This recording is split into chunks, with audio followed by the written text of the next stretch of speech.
Welcome to Ali Fitness Podcast, a weekly production all about bringing health into fitness. Lawrence Neal is the founder of Corporate Warrior, high-intensity training and hit business podcast and blog, corporatewarrior.org. He's interviewed over 90 world-class health and fitness high-intensity training and fitness business experts to discover the tactics and strategies they use to optimize success in both health and business. Previously, Lawrence had an 8-year-long career in B2B technology sales, selling complex IT solutions to businesses. After reading the popular fitness book, which I'm sure most of our listeners have read, called Body by Science by Doug McGuff, Lawrence embraced time-efficient, high-intensity training to achieve his health and fitness goals and free up time to invest in his career and side business. So this lifestyle change enabled Lawrence to close many multi-million pound business deals and grow a successful high-intensity training podcast known as Corporate Warrior. So Lawrence currently focuses on world-class experts on high-intensity training and hit business blog about his high-intensity training journey and hit business advice. And I believe he also coaches one-on-one to help people realize their own health goals in incredibly time-efficient ways. So I'd love to welcome you, Lawrence, on the show today. Thank you, Ali. It's a pleasure to be here. Excellent. Well, I'm hoping we find out a bit more about your training methods and how you've adopted those, as well as nutrition. And also, I'm looking forward to hear any advice that you might give our listeners on anything, because you sort of seem to be like a man of many talents. In fact, someone once told me about you and referred to you as the Tim Ferriss of UK and I guess now Ireland. I actually feel a little bit cringe about that reference, only because I'm nowhere near the level of obviously a Tim Ferriss. And I know that in my iTunes bio, it says known as a Tim Ferriss of Britain, but it's a little tongue in cheek to say the least. Fair enough. Well, let's get straight into finding out a bit more about you. I know that you were a bit into basketball in the younger years, although you're still very young, don't get me wrong. But what I'm interested to know is that you didn't seem to be into the gym so much, and you definitely were far from being the lean machine that you are today. So what did your workouts look like, say, before 2013? Yeah, it's a good question. I've been loosely into fitness from, say, 16, 17, but it was always about aesthetics and trying to build muscles, which never came easy for me. I'm quite ectomorphic in terms of my build. I'd weight trained a little bit in my teens. I'd gone to university and really embraced the drinking culture, which did not do great for my health and fitness. But I was young and playing basketball, so I stayed relatively lean, I suppose. Although following university, I had packed on the weight a little bit. And then I just started getting really interested in health, fitness, and nutrition after university. So this would have been, I'm not sure if it's around 2013. I can't do the math off the top of my head, but I'm 30 now and I would have been like 21, 22. So I guess we're looking at more like 2008, 2009. I'd started working for a guy who was incredibly passionate about health and fitness, successful entrepreneur. He was in his mid 70s and he had incredible strength and just had very vibrant health.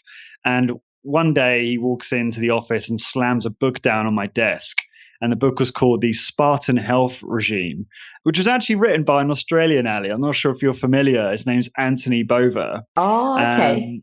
And that was actually the first real segue I had, or gateway drug, into kind of more unconventional health and fitness approaches. So, Western price type dieting, much more focused on strength training and stuff like that.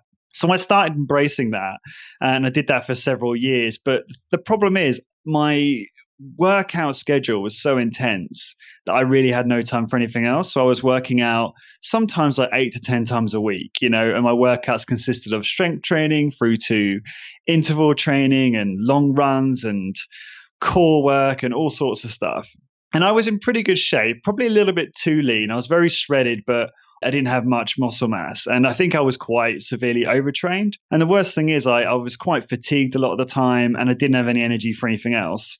So everything else really suffered. So my relationship suffered, my businesses suffered. I was in a full-time job and I'd never be able to find the time to work on my businesses on the side. So it all suffered really. And then one day, a few years later, I came across a video on YouTube by Dr. Doug McGuff, and he did a presentation on the 21 convention, talking about his book, Body by Science, and high intensity strength training. And it just was a complete game changer for me. I watched that video and it just blew my mind. I was like, oh, wow. So exercise is actually a stress. It's actually a negative stress on the body that is actually a bad thing and stimulates an adaptive response. And therefore the body actually needs time to recover from that. Like I hadn't really embraced those principles till then. And so I watched that. I bought Body by Science, read the book, was blown away. And then obviously from there was so curious, I decided to approach Doug. And that was how the whole Corporate Warrior podcast, everything started. But at the same time, I'd reduced my workout frequency and volume significantly. And this is hard to believe for probably the people listening, especially if they're not au fait with high intensity strength training. But I went literally from training 5, 6, 7 times a week to training once or twice a week for 10 or 15 minutes, literally per session, because the strength training was so intense and demanding. I couldn't actually do much more than that. And I was still playing basketball probably once a week, but my actual physical conditioning had reduced significantly. Yet my actual results were the same, if not slightly better. I'd actually packed on a little bit more muscle mass, yet my actual time in the gym, so to speak, was much, much less, which was quite fascinating to me.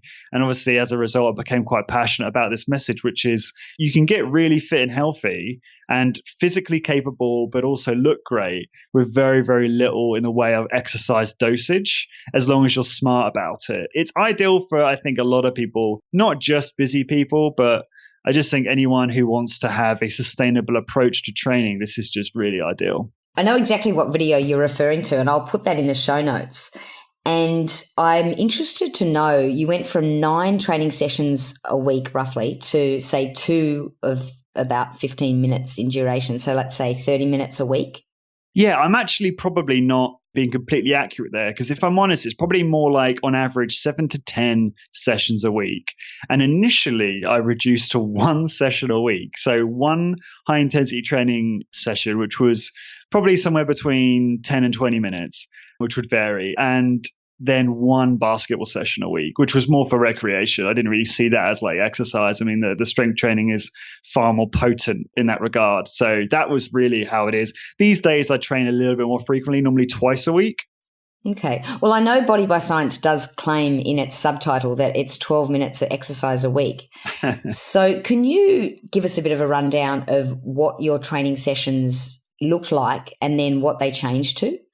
Absolutely. So do you want me to talk about previously? So what they were like before I embraced the Body by Science method? Yeah. So like an average week would be normally a 3-way split with strength training. It was actually quite low volume. I actually embraced that aspect quite early on, but it'd be like Monday would be chin-ups and curls. Wednesday would be, squats and deadlifts. And then Friday would be like push-ups and overhead press. So I had quite low volume, and I'd normally do like maybe 3 sets, and by the 3rd set I'd reach failure. So that would be my strength training regime. And then I would do, sorry to interrupt. And how long would that take? Oh, probably 10 to 15 minutes, I suppose. It depends. If I just did 2 exercises per strength training session and let's say 6 sets, then yeah, it would probably only take like 10 to 15 minutes. But I'd normally throw in some like, ab work as well. So I'd probably be done in about half an hour, something like that. So 3 strength training sessions, and then I'd go on like a 90-minute run once a week.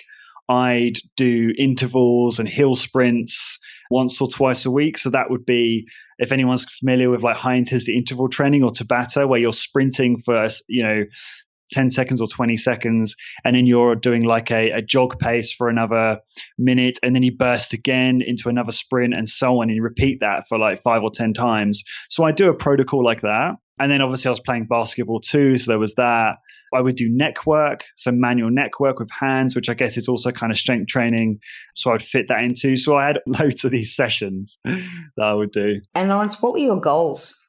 Anthony Bova, his book is very romantic. So it's like if you do this, you'll become a Spartan. I mean, if you read this thing, and I've tried looking for it, I think it's quite hard to get hold of these days, but it's incredibly motivating and inspiring. And it literally makes you want to be a Spartan warrior. And so I had that. That was what motivated me. I wanted to become this like carved out of concrete type person. But I guess under that, I really just wanted to see how much muscle I could build. And I wasn't really at the time aware that my genetics would be the limiting factor. I just thought I could, eat loads and eventually like build more and more muscle. But as I've got older, I've come to appreciate that, we all have genetic limits. I'm not going to lie, like the aesthetic piece, so being able to try and gain muscle and also be, ideally very lean and have a six pack was also really important to me. And did you achieve that? I definitely got the six pack. I was probably like 5% body fat a lot of the time. I was way too low. These days, I probably vary between 8 to 10%. And I've slightly more muscle on me, so I'm much more comfortable in my appearance and the way I feel. So yeah, I did achieve it from a body fat point of view, but never from a muscle mass point of view. Not because my expectations were not aligned with my, genetic limitations. And what was it that made you so receptive to this video? Were you talking about Doug's video on the 21 convention? Yeah. Yeah, it was the first time I had seen something described so articulately and with so much intelligence that it just was very profound to me. And it just made sense. Like, just from a common sense point of view, I was like, okay, this makes sense. And don't get me wrong, like, I've challenged Doug on a lot of the things since, and my learning has come a long way since then. So there are aspects that I do continue to challenge because I want to stay open-minded. It's not good to stay, I guess, too dogmatic about one approach. It was the first time I'd really seen someone articulate a real good definition of exercise. So I think that's why it just resonated with me. And obviously his book is backed up by peer-reviewed studies and scientific evidence. Right. So tell me then, you went from, say, 2 sessions a week, which you're currently doing, or 1 or 2. What are your goals now, and how has your body changed? I would probably say that, I hit my genetic ceiling, one of a better word, several years ago in terms of muscle mass. I'm ectomorphic, so I have a limit to how much muscle I can build. And I'm quite comfortable, and I've kind of come to appreciate that limit. And I do think that one should aim to optimize their natural muscle building capability, because we know that with age, it becomes very important to maintain strength and muscle mass just for physical capability and the ability to do everyday things. I would say that I achieved that actually some years ago. And really over the last few years, all I've been doing is trying to maintain that and then trying to incrementally improve it. But right now, I'm really kind of in a maintenance focus. So I'm actually in the middle of doing a 100 push-up challenge, which is more for fun, if nothing else. I'm doing it courtesy of Sean Baker, MD, who's running a N equals many challenge. So it's a large group of people tracking observational data. I just wanted to participate. I know that doing 100 push-ups a day is pretty antithetical to my approach now and more relatable to what I was doing in my early 20s. It's, I'm only doing it for 30 days and then I'll switch back to my typical routine, which is 2 high intensity training sessions, full body sessions twice a week, and then basketball normally once a week and plenty of walking. But yeah, currently I'm kind of doing 1 high intensity training session a week. And then this 100 push-up challenge is 100 push-ups a day, which has been pretty interesting. But I'm not sure if that fully answers your question. I think I've digressed a little bit. Well, can you talk us through firstly the 15-minute session that you do once a week now, and how does that differ to what you used to do? Yeah, so sessions at the moment, I've really embraced body weight training because body weight is so easy to do. You don't need to have a gym necessarily. You can do it with very minimal equipment. My session at the moment, a typical session would be chin-ups performed to 1 set to momentary muscular failure. So typically performed quite slowly, but not super slow, just with a very good emphasis on form and very, very smooth turnarounds at each end of the movement. Just trying to make the exercises high quality as possible. As you probably know, in high intensity training, the focus is much more on time under load versus repetitions, because you're only doing 1 set to failure, just focused on, how much time are you actually under load or how much time are the muscles under tension. So I'll do 1 set of chin-ups. And so what tempo would that be then roughly? Well, the cadence would be like It would vary. So it'd probably be similar to like 4-2-4, something like that. So 4 seconds concentric, 2 seconds max contraction at the hold at the top, and then a 4 second eccentric. But it's very organic. So that would vary. So it depends. Like, you know what it's like at the end of a set. Even if you're driving as fast as possible, you're so fatigued that your last rep could be, 15, 20 seconds, maybe longer. But it's really important to note that I don't aim for a specific cadence. I used to, but now it's all about the middle of the range of motion. I tend to not worry. I actually will go through that quite quickly sometimes, maybe 1 or 2 seconds, but it's just the turnarounds at each end are very, very smooth. So smooth that you don't even know if I'm moving. That's what I'm trying to aim for in terms of the quality of my repetitions, if that makes sense. And then the cadence then expresses itself organically. I'll then go into a push-up straight after that, same protocol, typically a single set to failure. And I usually do that on push-up handles. And that would be like a standard shoulder width grip, that type of thing. And then I would go into typically an inverted row. So I've got like a TRX kit and I'll hang that off the door and I will row using my body weight. So I'll be kind of at an angle, pulling myself upwards towards a door. And again, exactly the same protocol as those other exercises. And then I typically end with a single-legged squat protocol. So I will do my right and left leg. I'll start with my right leg and I'll do pistols or single-legged squats, as some people call them. And I'll do, again, same protocol, 1 set to failure, switch the leg, do the other leg. And to be honest, after that, I'm absolutely destroyed. So, because I've gone to failure pretty much across my, most of, if not all of my musculature by that point. So that's why you can see why the workout can be very short. There's really no rest in between any of those exercises, only the time required to get set up. And that's the typical protocol I do at the moment, twice a week, or once a week at the moment, but normally twice a week. But the only reason I'm doing it once is because I'm trying to manage the volume alongside all these push-ups I'm doing. Can I ask you a few detailed questions about that then? Absolutely. So with the push-ups and even the rowing and that sort of thing, is there still that same slow tempo? Correct. So it's not super slow. So it's not deliberately like a 10-10 cadence or something like that. I'm not sure if I'm doing a very good job of explaining it, but it's like, if you can imagine doing the push-up and when you come to the top where your elbows are almost fully extended, my turnaround there to going back down is incredibly slow, probably 2 or 3 seconds just at the top turning in terms of turning around. I'm not stopping, but it's a very slow reverse of direction. And then the same at the bottom. So if you can imagine, that adds up to a higher than normal cadence, much higher than your typical person at the gym who's busting out reps, multiple sets. They'll be doing, in some cases, 1 second concentric and 1 second eccentric repetitions, whereas on average, mine are probably more like 4 seconds, I would say. If I had to guess at the moment, probably like 4 to 6 seconds maybe on both the concentric and eccentric, and typically 2 seconds at the max contraction. So in a push-up, that would probably be the point just above the floor where the chest touches the floor. In a chin-up, right at the top of the movement. It's really cool with body weight because obviously it's difficult to add resistance when you're using body weight. So the way you can make body weight exercises more challenging is by making the range of motion more difficult or creating longer pauses in difficult parts of the range of motion. So for instance, if you wanted to make a chin up really hard, you can just do partial range of motion and sit in that really, really hard part of the movement lever or moment arm, I should say. So in a chin up, the hardest part is that bit where you're right at the top, between that bit where you're right at the top and that bit where you're halfway down. So if you were just to sit and exercise in that range of motion, you'll reach failure much quicker than if you do a full range chin up in most cases. This is not my own ideas. This is something I learned from reading Project Kratos, which is Drew Bay's book on high intensity bodyweight training. And he's very popular in the high intensity training community.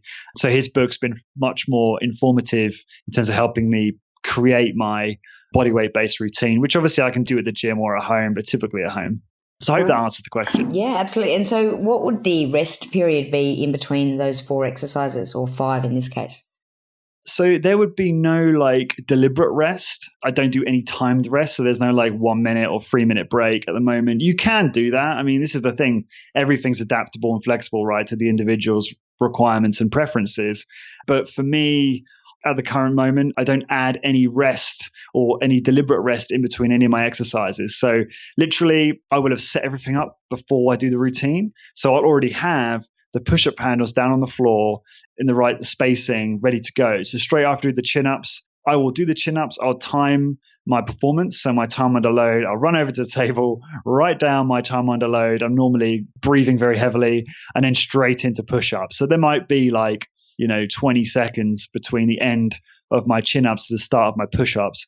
And that follows the same model all the way through the workout. So there's no rest really between exercises. It's just straight into the next set. Interesting that you mentioned you count the time under load, but you don't actually count the reps, or you do as well? No, I don't count the reps. I know what they are just intuitively, but I come to believe that I just don't think they're that important. If you're counting... Well, it's pretty easy to count to 2, isn't it? What do you mean in terms of... I'm only joking. Suggestion. Yeah, I mean, the thing with reps is it's really hard to count when you're really damn fatigued. When you're really really and you've got crazy oxygen there, it's really hard to focus on how many reps you're doing versus actually just trying to take the exercise to real failure. So I actually use a stopwatch and I will measure the time under load, the seconds the entire duration of that set, and then record that. And it's not like I'm counting seconds as I exercise, because that would be very inconvenient. Absolutely. And then are you trying to beat that record every week? That's a really good question. So initially, yes. But the thing is, I think the problem with that, and this is something that I talk about a lot on my show, is if one is trying to always beat their time under load, it's the same with repetitions. This is the same, even if you've done 6 and you're trying to bust out 8 the next week, it's an arbitrary measure. If you manage to do that, that doesn't necessarily mean that you're stronger or you've improved, because you might be cheating in terms of your form to get there. So you might have done excellent form up to 6 reps or 90 seconds time under load, but to get to 8 reps, you're contorting and your form is loose and you're kind of cheating a little bit. So actually it's not real strength improvement, if that makes sense. So what I like to do is not look at the time while I'm training, because if I look at the time, I might think, if I can get just an extra 10 seconds. So what I prefer to do is train and just focus on the exercise. My watch is on, so I can't see it anyway. If I'm using a stopwatch on my wristwatch, sometimes I use my phone. I will just focus on the set, and then at the end of the set, I'll just hit the stopwatch. So yeah, I've come to the realization that it's far more productive to focus on the quality of each set versus trying to beat your previous time under load. Okay. And so how many weeks would you use those exercises, and then would you move on to another? Yeah, so at the moment, I do an A-B routine. So that routine, I told you, I do that once a week. And then my second routine would be very, very similar, but slight variation in the exercises. So I would do pull-ups rather than chins. So chins would be narrower hand placement with palms supinated, so your palm is facing towards you. And then pull-ups would be slightly wider than shoulder width grip and my hands pronated, so my palm is facing away. I think that's the right word, pronated, could be not. And then same protocol, exactly the same as I described on the other exercise. So 1 set to failure type of thing. And then I'll go straight into, say, diamond push-ups. So more focus on the triceps. In terms of the lower body, I've started incorporating lunging squats, again, single-legged. So if you imagine it's a normal lunge, but a lunge that isn't moving forward of each foot, it's just one foot out in front of you, and you're just going into you're squatting into that bottom lunge position, coming back up, doing that very slowly with focused, smooth turnarounds to failure. A split squat. Sorry, yeah, split squat, I suppose, I'm not sure if that's exactly the same as a lunge. You're probably more expert in terms of the exercise name than I am. Yeah, you could be right. Okay, and so would this be a month or 2 months or 3 months until you changed again, or is this just what you do all the time? Well, I will change it for novelty, but honestly, I don't think personally it makes a great deal of difference. There's research that's actually come out very recently, and there's a lot of noise coming out of Brazil right now at a conference that Paulo Gentile and Dr. Stuart Phillips and Dr. James Steele are currently at, and also Dr. Jeremy Lenicky. And these guys have been looking at, muscle hypertrophy and strength training and periodization and stuff like that. There's some noise coming out of there right now, which is to say that periodization offers very little in the way of advantages in terms of muscle gain. which is crazy, right? Because the fitness industry, a lot of it is predicated on advocating periodized approaches to exercising. Now, I haven't read their full paper. I'm not fully informed. It does kind of fits into my intuition. So I found that very interesting, and I will be reviewing the full paper on that. But yeah, so I do believe that actually one can do a very similar protocol for most of their lifetime and get the best results that they can probably get. But just for novelty and keeping it interesting for myself, I will probably mix things up. I like doing N=1. I like experimenting. I'm always trying to challenge my own beliefs. And, I am thinking about doing maybe next couple months is an N=1 experiment where I compare high volume training, so more traditional, someone like Brad Schoenfeld, who's often the person most people go to for advice on muscle hypertrophy and fat loss, taking an approach like his, doing it for a few months, and then going over to a high intensity training regimen and seeing the difference. So maybe doing a bod pod before and after, and just looking at what protocol has the biggest impact in terms of the things I want to improve. So I'm thinking about playing around with some of that stuff in the future. Interesting. So have you noticed a difference then in muscle mass from your old style of training?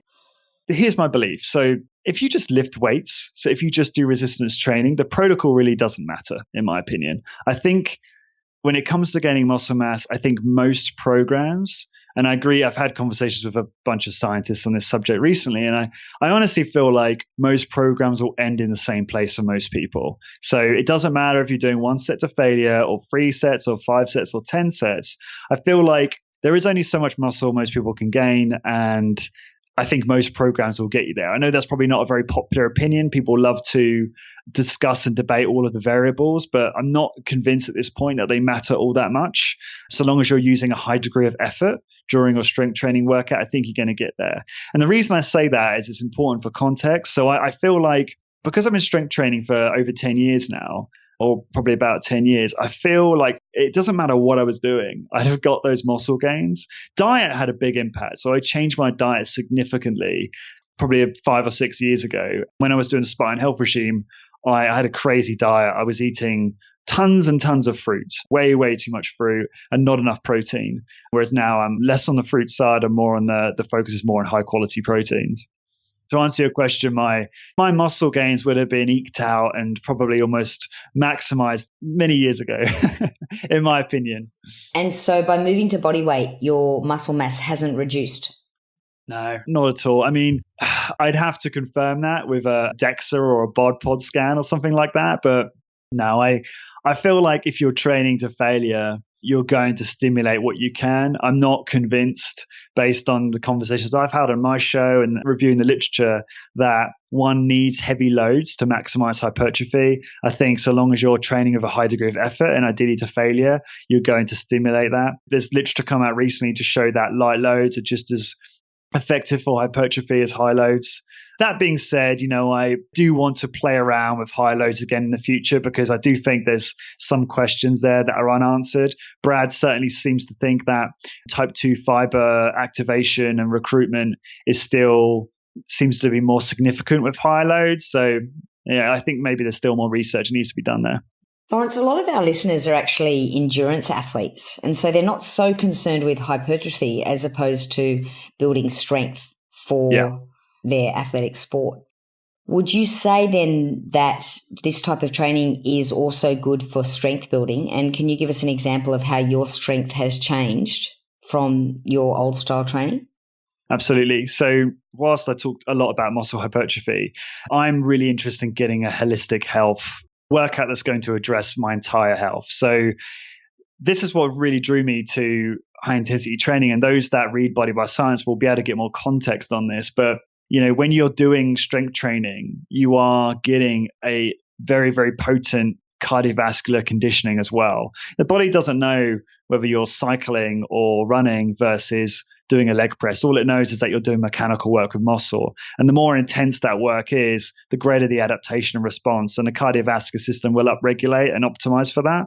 That's one of the reasons why Martin Jabal has become so popular in the high intensity interval training, is because he came up with this whole 1 minute workout, which I think his book is actually called The 1 Minute Workout, which is the all out sprints on the bike done in like a high intensity interval fashion. Now, In terms of strength, so yes, I mean, I've increased my strength significantly.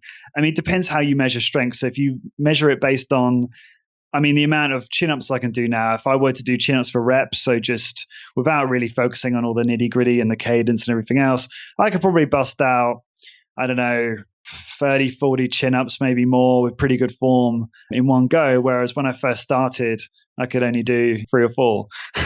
So not when I first started high intensity training, when I first started doing strength training. So I do feel that high intensity strength training has at least maintained, if not improved, my level of strength. But obviously strength is incredibly specific. Like, you can get anyone and put them through something that they're not used to doing, be it a weightlifting protocol or fill in the blank exercise protocol, and they're not going to perform anywhere near as well as someone that does that regularly, because Moss was incredibly adaptable. It's just fascinating. Like, looking at, for instance, this push-up challenge I'm doing at the moment.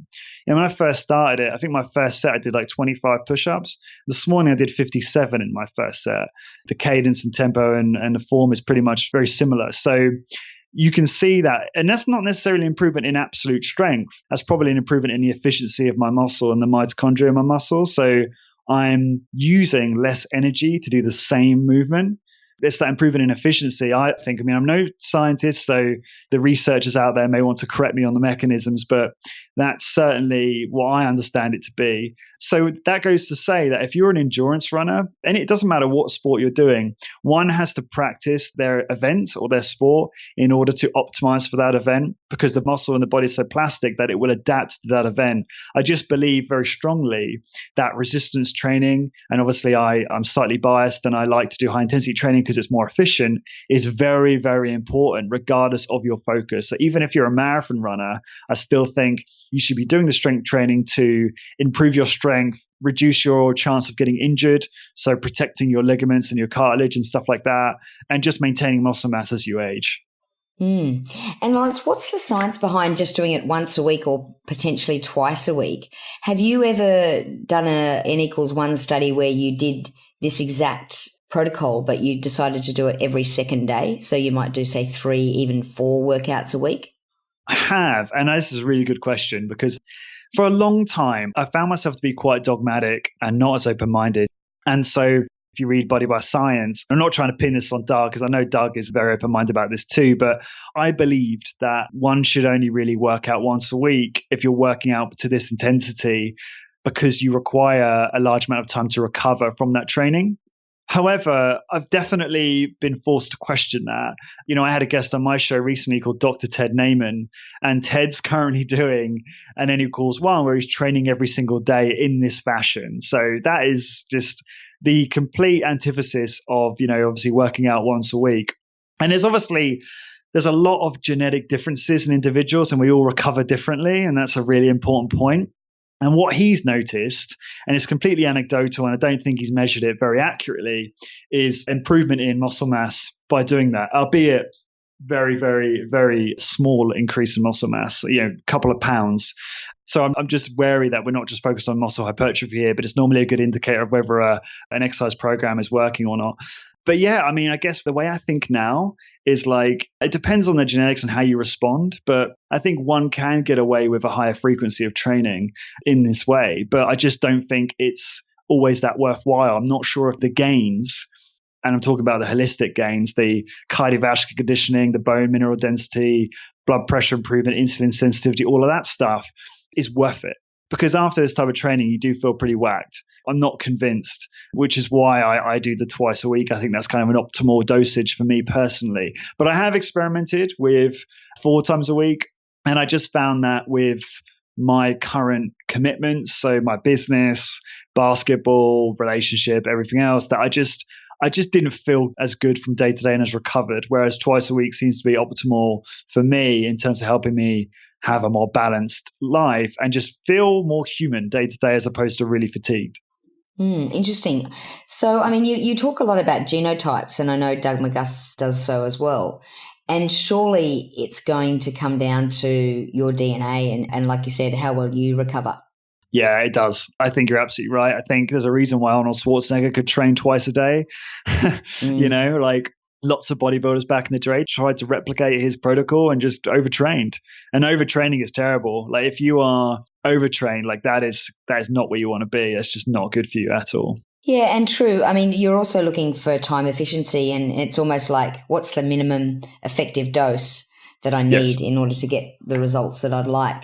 And what about in terms of strength? Did you notice, or the other gentleman that you mentioned, did he get better at, say, chin-ups over the time? Do you know what? I'd say yes. One of the points he made is, so it's that whole neuromuscular efficiency piece, right? So what he was trying to do, things like one-handed chins, muscle ups, one-handed push-ups, that type of thing. And he said that if he went a week without doing one of those movements, or, several days, that he couldn't do it. So I think that repetition is important to just train in that specificity for that specific movement. But again, that's highly subjective. It depends on what you're trying to achieve. But it would seem that the greater frequency helped with that. However, you have to be careful, because I think if your frequency is too high, then yes, you might be getting a enhanced specific adaptation, but at the cost of what? At the cost of potentially overtraining or stagnating or regressing muscle growth, if that's also part of your goals, or maintaining muscle mass even.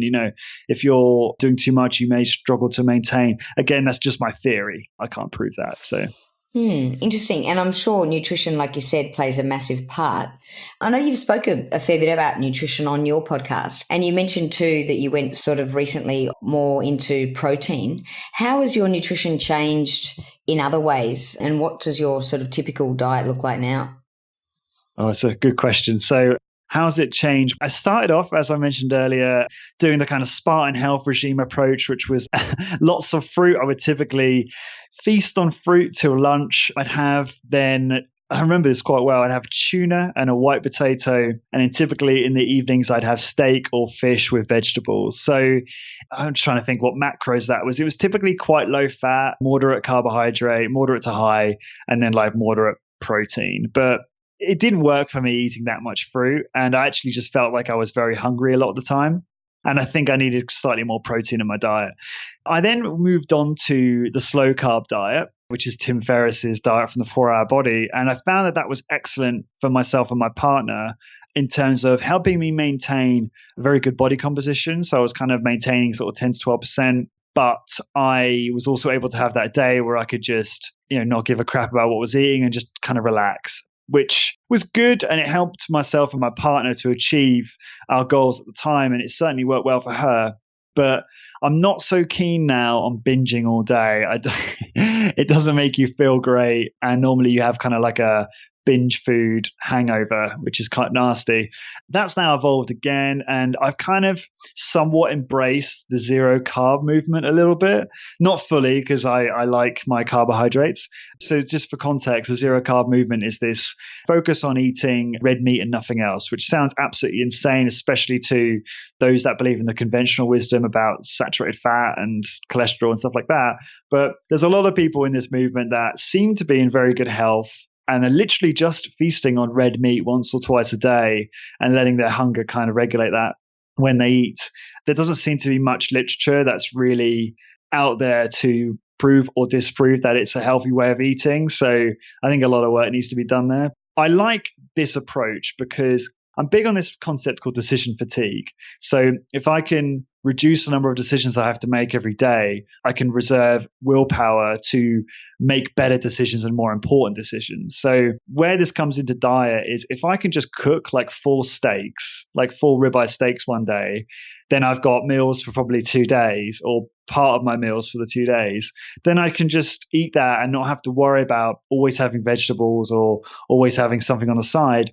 So that's what I quite like about the diet. And I've just noticed for myself that having shifted to this way of eating, so to give you a snapshot of a typical day, I'll do intermittent fasting in the morning. For instance, I haven't eaten yet today. It's almost 10 a.m. my time. And I will eat probably a steak and a 4-egg omelette at lunchtime today. And then I have a second meal, normally another steak and maybe rice or a potato with vegetables for dinner. So it's very high protein diet now, quite low carbohydrate and probably moderate fat. But personally, I've never been better in terms of body composition. So I've never more easily maintained sub 10% body fat in a healthy way. I think for me personally, probably 8 or 9% is probably ideal for me. Obviously, it varies depending on your body type. Is ideal. I mean, I look the best I've looked and I feel good. I don't feel like I'm depriving myself. A friend of mine said to me, I was on holiday recently, and he said, dude, don't you think you're just a little bit too lean, like a little bit too ripped? And I was like, maybe, like, yeah, I appreciate your point, but like the thing is, I'm not dieting, like I'm not depriving myself. I mean, I feast, I eat big, really enjoyable meals. And the thing is, in today's society, it's quite unusual to see someone walking around who's that lean. It's the real anomaly, sadly. But really, we should all be walking around at, looking pretty lean. I'm sure you'd probably agree with that.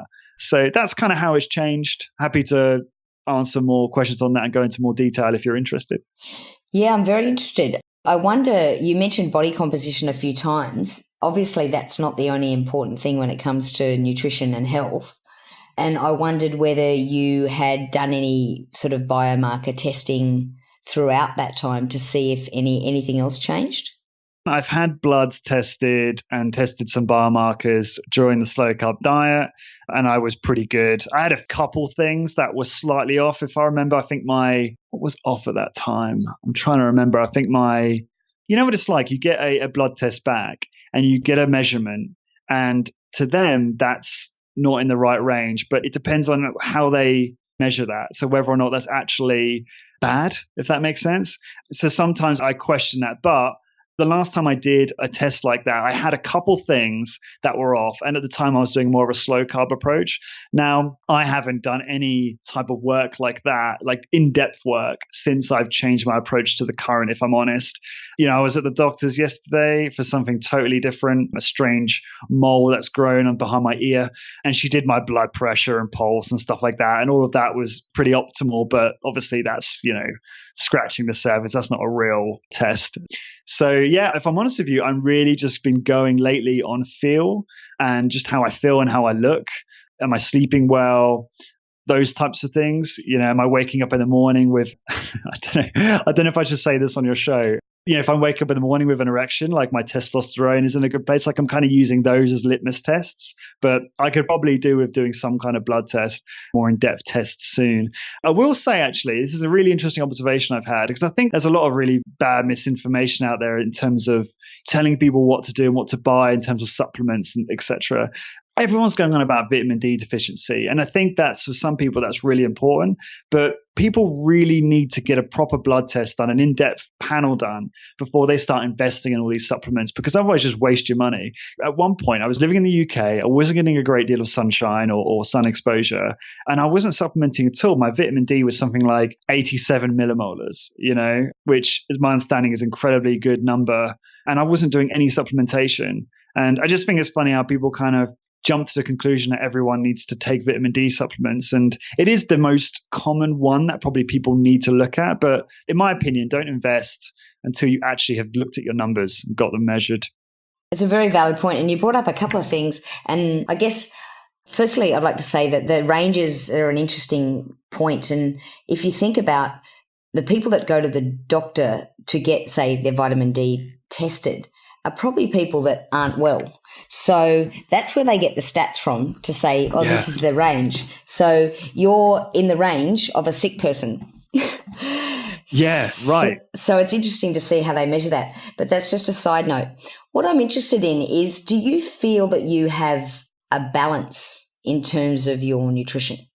I do. I appreciate how controversial it sounds, eating a large amount of red meat like this, which has definitely taken up most of my focus on my diet. But I feel like, we know that the nutrient density of red meat is incredibly high. Whether I'm missing a few components, possibly, I'm not as well read in this as I perhaps should be. And I need to do more research, but I'm just going on how I feel, and I feel and look how I want. So for me, I just think that sometimes that's all that people need. How long have you been doing it for? like over 6 months. But now I will say, I mean, Sean Baker, who's big leader in this movement, just a caveat, I'm not doing zero carb. Like some of these guys will just eat red meat and nothing else. I do a kind of a mixture and I will deviate. So, if I go out for dinner, I'll eat something totally different some days. I will eat junk food very occasionally, but normally 80-90% of the time I'm eating, in my opinion, very nutrient dense whole foods is the focus. But I don't care about macros. I don't count calories. I eat until I'm full and I fast most days for, 14 to 16 hours. So I'm not convinced with your reason for why you don't eat vegetables. Okay. In that there's pretty much a fair bit of scientific evidence that vegetables are healthy, and I can send you lots of papers if you need them. But the reason that you actually mentioned why you don't eat them is because it's not convenient in terms of cooking up 4 steaks is really convenient. But vegetables don't take very long to cook. You could always pre-cook them if you really needed to, and even freeze them if you had to go to that point. But I'm not convinced. And I'd love to see your biomarkers, and even in a year's time. Yeah, I mean, valid point. I will say I do eat vegetables, so I probably wasn't very clear. So normally in my evening meal, I will cook broccoli alongside the steak, maybe, any type of vegetables like that, cucumber, lettuce, mostly broccoli. I don't know why, I just love broccoli, cauliflower. So I do have vegetables in my diet, but nowhere near probably as much as you do or most of your listeners.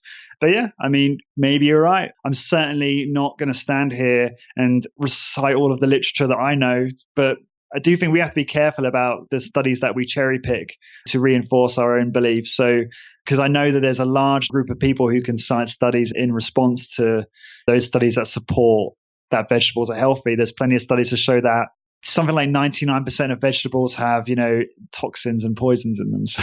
Absolutely. Yeah. So I should have been more specific and said organic, but I totally agree. And I'm not here to tell people how to eat, but I like to suggest that sometimes you can go by feeling, but often too, feeling can change over time. And I guess we're all looking at longevity and balance. And I guess that leads me to my next question about your lifestyle. I know that you're not just into fitness and health, but also you've got a lot of habits that you've sort of implemented in your life to, I guess, not only help your fitness and health, but also your productivity in business. Can you share with us a few of those habits? Yeah, absolutely. So this is something I'm really passionate about. As a big part of my podcast is focused on helping people improve their fitness business and specifically high intensity training businesses. I had a lot of success in the UK in B2B tech sales, implementing a lot of the habits I learned for productivity. And obviously I give credit to people like Tim Ferriss and who else? I don't know, lots of gurus that I've learned from over the years, but things that really work for me that we'll touch on. One of the biggest things is this appreciation of effectiveness over efficiency. So I'm a pretty type A driven, ambitious person, and sometimes I can just default to working all of the time, which is not obviously a healthy way to be. And what I found is that by being that way, I can quite often just get busy doing stuff that's very low impact, but it feels like you're being productive because you're doing stuff. And what I learned from, I guess, more from the 4-Hour Work Week, from reading things like The Effective Executive by Peter Drucker, is how to distinguish effectiveness from efficiency and quickly looking at, okay, what are the things I want to do today? What are the things that are actually going to get me much closer to my goals? And obviously you have to kind of assess what your goals are first, because that informs pretty much everything else. What are going to have the biggest impact? If I get that done, what is going to make the rest unimportant because it's so impactful? So by doing that and by assessing that first thing in the day, looking at my to-do list and picking those items that were going to have the biggest impact, and then prioritizing the first 2 to 3 hours of my day to focus on those things, I was able to get a lot more done and get a lot more high impact stuff done over a longer period of time. And accepting that some stuff's just not going to get done, and it's fine if it goes to the next day or the next day. As a real principle of productivity, this focus on effectiveness has been huge for me and kind of helped in terms of my own inner peace. Like I feel like if I've done something really productive from the hours of 9 to 12, if the rest of the day isn't as productive or something happens and it takes me off course, then I'm not going to beat myself up about it. The other thing that's been pretty important, I think, is the concept of checklists for me. So This is something I really embraced since my days when I was working in tech sales. When you're working for a corporation or a business, especially if it's a big business, there's typically lots of processes and routines that you have to follow in that business to get stuff done for all sorts of different outcomes and processes. And quite often, someone senior will send an email around and say, here's a process for X, here's the process for delivering a service to a customer. And then what would happen is everyone would just archive that email and people would just forget. They'd forget the process and start asking each other and wasting each other's time, or they would try and execute on what they remembered and just screw it up. So what I started embracing is this approach to keeping checklists. So if someone says that's the way to do this, this is the checklist, set of bullet points, I would then save that in somewhere like Evernote where I could just index it and search it when I needed it. It worked really, really well in my IT sales career, and I've now really embraced it in my business. So for literally every aspect of my podcasting process, I have a checklist for each bit. So I have a checklist for pre-interview prep, in terms of reading and watching TED Talks and talking to people they know and stuff like that. I have a checklist for the actual interview, which is like a template because obviously that changes from interview to interview. I have a checklist for the post-production, the marketing. And the cool thing about checklists is you refine them over time, so they never stay static. But when you build a team and when you hire people, you can just put them in a Google Doc or whatever and share that checklist with that team. They can just follow those steps. And if they follow it exactly, they're going to get the same outcome you did, but you've been able to scale. You can now focus on other things. So that's where I find checklists to be really useful. And obviously where they've shown to be most successful is in like surgery and aviation and stuff like that. Absolutely. Excellent. Well, those two bits of advice, effective behaviours and then obviously checklists, are awesome for our listeners. Can I ask, Lawrence, I know you offer one-on-one training and I assume that that's on Skype or any medium. Is that both in fitness, health and business? Currently, it's just body composition, so like body transformation. So fat loss and muscle gain are my key focus. And obviously with a view on holistic health and making sure that people are healthy and not just trying to optimize for those things. It depends on the goals. Obviously, if you're a figure athlete, that's different. But at the moment, it's just on body transformation. I love business. And if people want consultancy on productivity, then I'm more than happy to provide that. But it's not something I do currently. I figure that you probably take a holistic approach anyway, depending on what the person needs. But excellent. Well, I'm going to put your website and obviously your podcast in our show notes so people can go to that. And before I let you go, and I know you've got to get going, I wanted to ask you, do you have a tattoo? I don't. Why? We ask all our guests on the show. I want one. Do you know what? I was going to get, sounds so cringe, but I was going to get on the front of the Spartan Health machine, there's a big black Spartan helmet.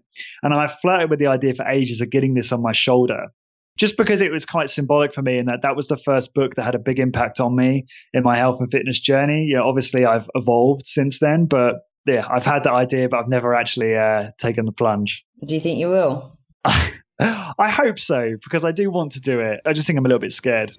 Okay, well, when you do, you must send us a photo for the show notes. Will do, absolutely. Lawrence, thank you so much for coming on the show. Really appreciate your insights. Thank you, Ali. I've really enjoyed it.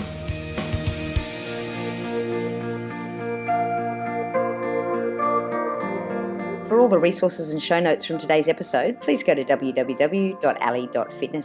If you liked today's episode, please show your appreciation by going to iTunes, give us a 5-star review and subscribe.